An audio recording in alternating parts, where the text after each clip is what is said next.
You're watching New York Sports Nation Nightly.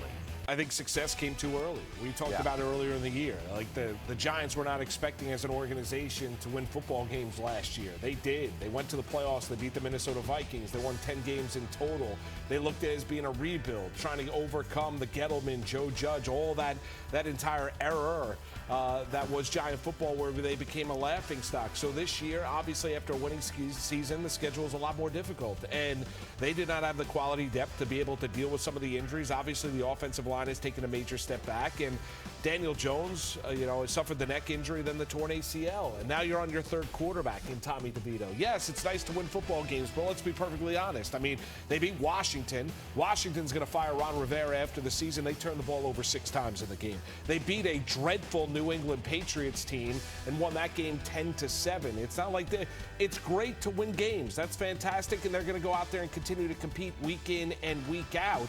But yes, Daboll and Shane are clearly the guys that are going to lead this organization moving forward.